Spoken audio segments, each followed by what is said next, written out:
Hi, Hi, I'm Jenny, and I'm Ro. and this is Hot How Recruiting. Welcome back. Welcome back. Today we are going to be talking about how to navigate the question in the interview when the recruiter asks you, tell me a time that you experienced a challenge in your career and how you handled that and overcame it. So we're going to be explaining why the recruiter asked that, what they're getting at, and how to go about answering it. And we'll give you some sort of role play like we've done before on how to handle that. This question is going to trip up a lot of people, and it does.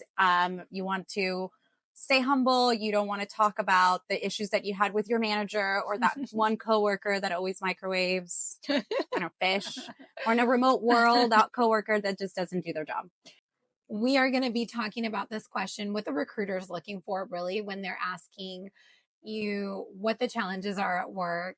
Definitely don't talk about all the drama at work. What they're really getting at is, kind of how you're thinking, what the deductive reasoning is behind the things that you do. They're trying to see your problem solving skills, what those look like, and if you were able to actually get a resolution, what the outcome was. So, definitely subscribe to our channel. I'm going to be talking about your MSAs. This I learned early on in my career at Apple One. I will give them credit. It's your made, saved, achieved. So if you have what you've made in your career before, what you've saved for a company, what you've achieved, every question that the recruiter throws at you, you'll be able to answer with one of these. So make sure that you are answering this question with real answers. So this is part of being prepared for the interview. So make sure that you have a time where you had a challenge in your career and you explain thoroughly what happened. So it could even be, I know you said something funny about the microwave or whatever with a coworker. It could be a challenge with another coworker. That happens a lot. It could be that you're not aligning on a project and you want to find out, am I communicating effectively? So the recruiter will want to know what steps did you take? So did you go and email them? Did you set up recurring meetings?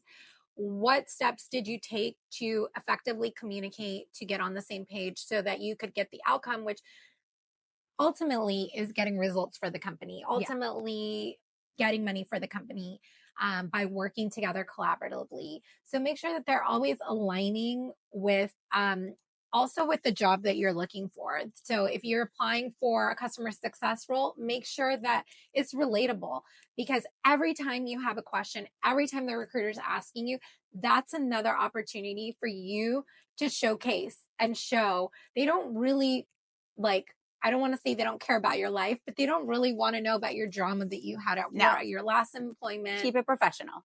Very professional. And focused.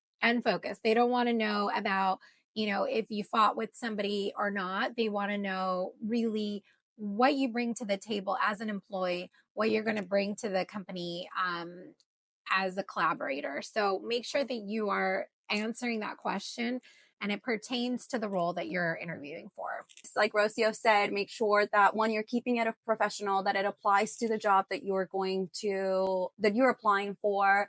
And yeah, you're going to have conflicts in your life. You're going to have conflicts in this new role. How are you going to fit into whether you're going to come in, be a solution, you're going to be a driver, or you're going to be part of the problem? So show your thought process, show the math, show the numbers. And this also applies when you're doing your end of year reviews. You want to show what it is that you made, what it is that you saved, what's the other one? Achieved. MSAs. Yeah. Made, saved, achieved. And yeah, this is going to help you. This is stuff that you have to, be keeping a list on throughout your quarters, throughout the year, to make sure that you're leveling up. Yes. Okay. So let's do some role playing. Do you want to be the interviewer or do you want to? Okay. Okay. You can be the interviewer. So let's say this role is about, we'll just say it's about integrating systems. Let's say in the job description, they're talking about integrating systems Maybe they're on Salesforce and they're trying to get on Salesforce. They need to integrate from another one. So I'm going to keep that in mind. That's another very important thing. Make sure you have the job description. So you are highlighting things in the job description during your interview to make sure that you're reiterating for that recruiter, this is why I would be good for this position. Okay. Hi, Rocio. Hi. Thank you for interviewing with us today. And Great, your so resume much. is so impressive. Oh, thank you. As part of our interview process, we've talked about your career and we've talked about your journey. One thing that I haven't asked you yet is a time in your last role or any time in any role that you've had before that you experienced a challenge. Tell me how you handled what the challenge was about, and whether you were able to find a resolution or what happened. Yeah. Actually, in my current role, at my current company, when I came in, part of my role was to get the workforce off of spreadsheets and onto Salesforce. It was a very tiresome process. They went through, spreadsheet after spreadsheet, typing everything in, trying to look up things through the spreadsheets. And it was really inefficient. Sometimes data wasn't accurate. So they adopted Salesforce. So I had to come in and integrate that, move all of that with my team. I helped hire a team under me.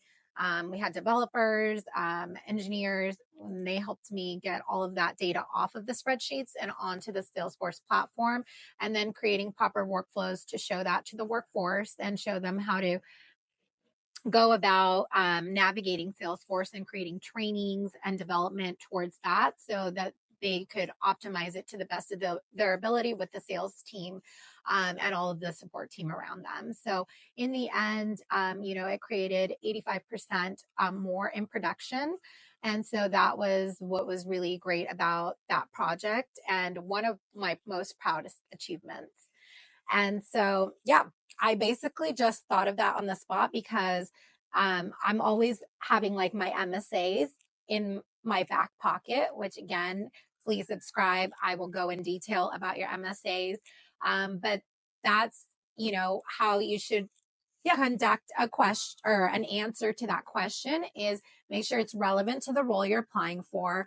I've had people answer this question and give me like, no joke, I've had people tell me that they scored the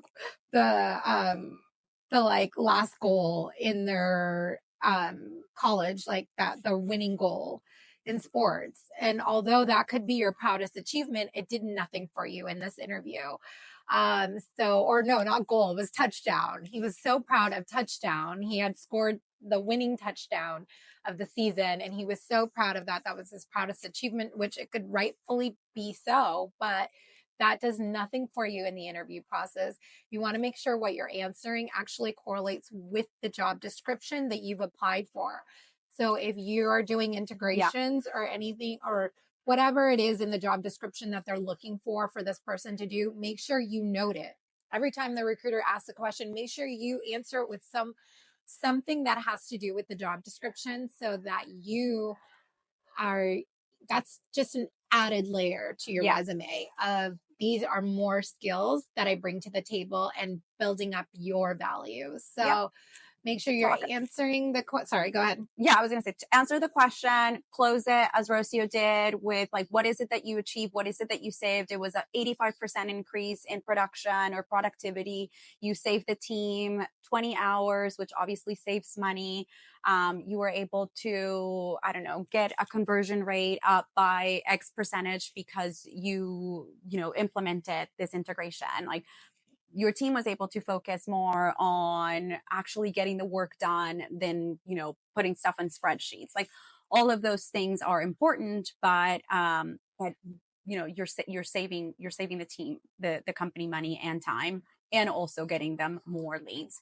So those are all of the things that you have to keep into consideration. If you don't think of something that applies immediately, just still make sure that you sell at the end. What is it that you achieved? What is it that you saved? What is it that you completed? Like, all of those things are going to help you. It is an interview is, a really uncomfortable time because we suck at selling ourselves, but pretend that you are talking about your best friend. I would tell everybody how amazing Rocio is at doing something. And it's so much easier for me to say that she's amazing than it is for me to say that, I've done these things. But that is what people are looking for. That's what the recruiter, the hiring manager, and the next company, or, whether if you're leveling up your career, your boss wants to know that you can do. Yeah, and that will also help you with that confidence because you can take a look when you prepare for the interview of these tangible facts. These are tangible numbers. This is real. I really did this in the past. I am showing you what I did and the value that I can bring to your company because I've done it before. So make sure that you're preparing, you have those, bullet points of things that you've done currently or in your previous company that relate to this role. Even if it's not, let's say it wasn't integrations, but you overcame, a project with your team, how you overcame the challenges, what meetings did you set up, what departments did you collaborate with, what did you set up the weekly meetings, monthly meetings, what was the outcome of that project in numbers. I made the company, like Jenny said, X amount of money. Recruiters and hiring managers, when they see those notes, they love seeing that. Like, okay, this person is going to produce. Ultimately, you are bringing value to the company because you are producing for them. So that's a great way to showcase your production in the past. And when the negotiation starts, then you have all of these things to build up your confidence that say, I've accomplished all of this. And you can point that back to the recruiter. This whole conversation that you're having with the recruiter, with the hiring managers, those are all notes and things that you have to take off to get to, that final offer. So keep those in mind, stay confident, stay true to yourself, sell yourself. Yes, I love all of that. Well, I hope that these hot recruiting tips have helped you. That's ultimately our goal. Please leave us comments, anything else that you wish to learn about. We'd love to share that with you. Stay tuned for more. Bye. Bye.